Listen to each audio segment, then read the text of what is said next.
first page is nothing that you have to worry about filling out, just gives you an outline of what the application will entail. Right here we have the first page of the application where you'll be filling out some personal information, including your legal name, date of birth, social security number, legal address, mailing address, phone number, mobile phone number, fax if you still have that, email address, marital status, occupation, and title. So next, after your personal information, we have box number 2. So you have the choice to receive your quarterly statements either online or paper to your mailbox for a $10 charge. We are fans of the environment here at NuView Trust Company, so we encourage you to receive your statements online. Next, you have the option to mark if you were referred to us by either another NuView client, a realtor, CPA, attorney, advisor, or other. Next, you're going to be selecting the account type, and since we are opening a health savings account for you, you can see that that box is already marked off here. One thing to indicate though, however, is if your high deductible health plan is self-only coverage or if it's family coverage. And this is important because this indicates how much you can contribute to this plan on a yearly basis.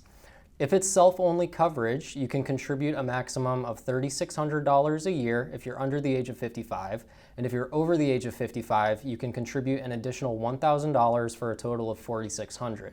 If it's a family coverage, high deductible health plan, you can contribute up to $7,200 if you're under the age of 55. If you're over the age of 55, you can contribute an additional $1,000 to max out your contribution at $8,200. Next box, number 4, is how you'll be funding the account. And you can either make an annual contribution, which we just talked about your contribution limits. You'd also indicate the year that you're making that contribution for. Beyond an annual contribution, you have the option to transfer from a previous HSA, and just disregard rollover here because those are typically rollovers are from previous employer plans, but we're talking about 401ks, 403bs, not necessarily something that applies to an HSA. So you're going to be looking at either an annual contribution or a transfer contribution from another HSA that you might already have. Box number 5 is the interested party designation. And this is just, you listing somebody that you may want to have access to your account online to see your balances. Maybe this is a CPA of yours or a family member that you want to, keep an eye on your account as well. Just list their name, phone number, and their email as well, and then indicate if you'd like them to have their own login to our online portal to see your account. Next page we've got here, box number 6, is your beneficiaries page. We do require that you at least list one primary beneficiary. If you're going to be listing more than one primary beneficiary, they need to collectively equal 100% share percentage. We can't accept decimal places, so unfortunately, if there's 3 people that you'd like to pick as a primary beneficiary to inherit your HSA if something were to happen to you, you've got to pick a favorite. So somebody's got to be 34% and the other 2 will get 33%. A little bit awkward conversation to have, but just got to make it happen. No decimal places, okay? The same applies, if you're going to have multiple contingent beneficiaries, and the contingent beneficiaries are the ones who inherit the account if the primary or multiple primaries also have something happen to them to where they're not able to inherit the HSA account.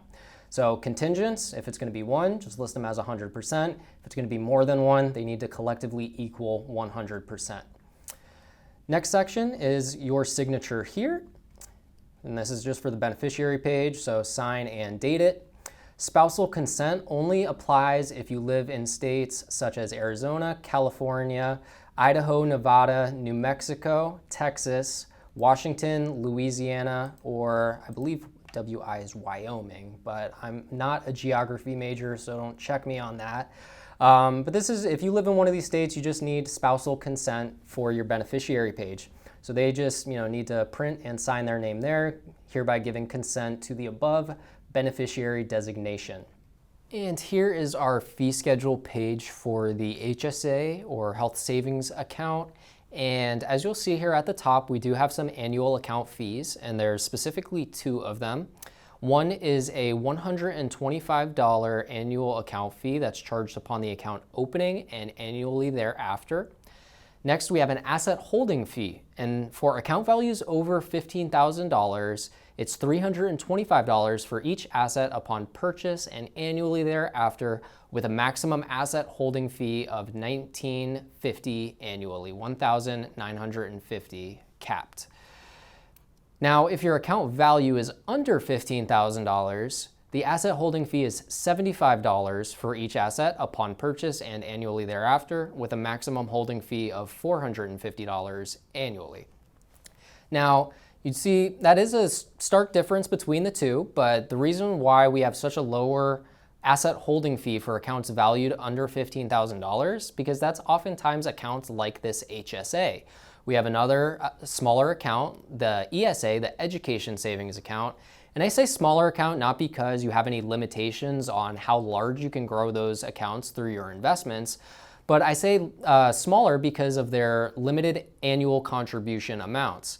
So if you'll remember, for the HSA, it does have an annual contribution limit around $3,600, and that will probably likely go up in 2022. And for the ESA, that contribution limit is $2,000. That one might go up in 2022 as well. Now, those are the two fees that you'll for sure be seeing on a yearly basis. Basically anything under that annual account fee heading.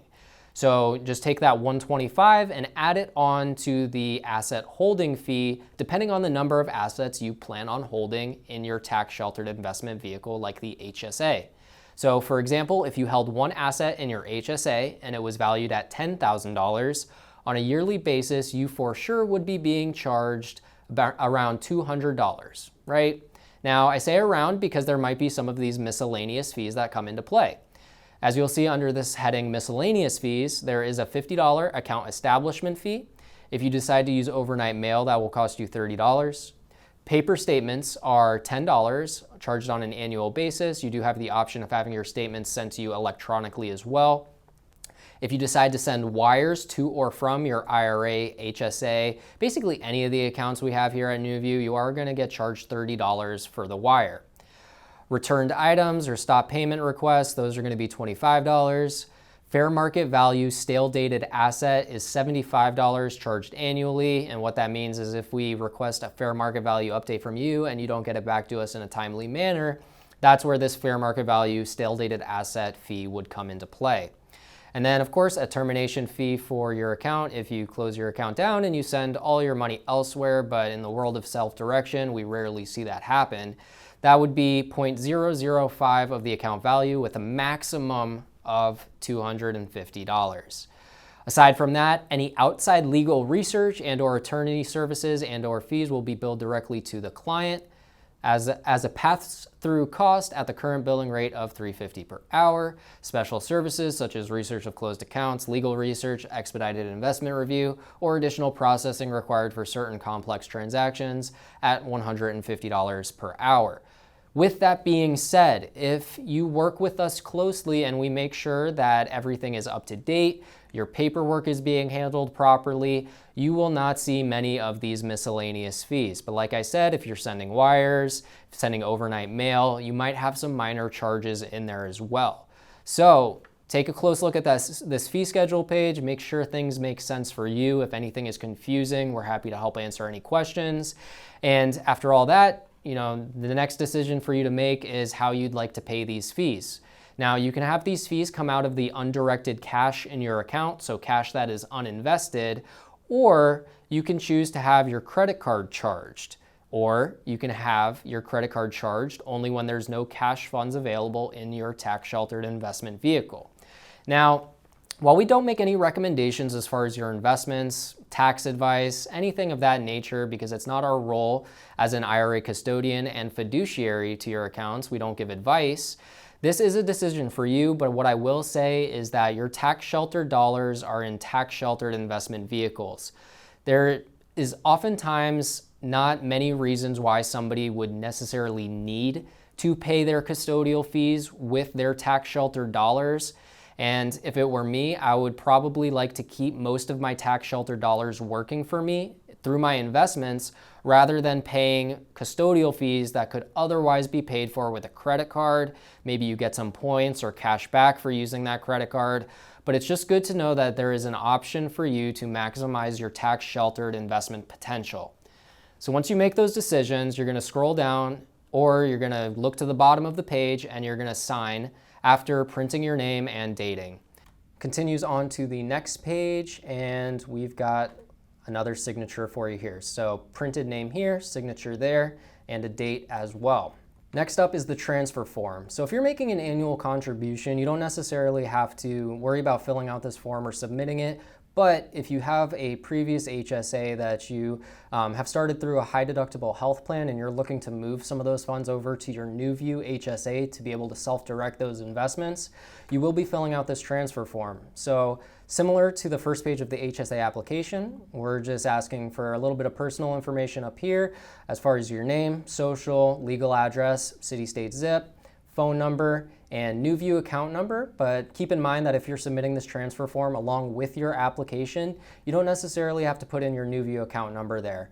We'll know where to send it because you are starting an HSA with us, and we'll eventually have your account number, usually within 24 to 48 hours within receiving your application. Now, box 2 is where you're going to be indicating the name of the current custodian or trustee, the account number of that HSA account, an address for them, city, state, zip, phone number, and a contact name if you have one. You'll also be indicating what type of account this is coming from, so you'd be clicking HSA there. As far as the transfer details here, you are indicating if you are doing a cash transfer, where you would then indicate if you're doing a complete cash transfer or if you're doing a partial and only sending a portion of the funds from your previous HSA account. Here you have the option to send the funds via check or wire. Checks can take up to a week, maybe a little bit more. Wire is obviously going to be the fastest, but it will come with a small charge. Your second option is an in-kind transfer, and this would only apply if you already have an HSA that you're able to self-direct. So if you do have an HSA that you're able to self-direct, but you're looking to move it over to NuView and you don't necessarily want to sell those assets that it's invested in, you would select option 2, in-kind transfer. And again, you can choose to either do complete or partial. And when you have an in-kind transfer, you do also have to indicate for us down here what the type of asset is. So a little asset description, whether it's a promissory note, investment in real estate, things like that, alternative assets that we can hold here at NuView Trust Company. That's where you would indicate what type of asset that is and its value as well.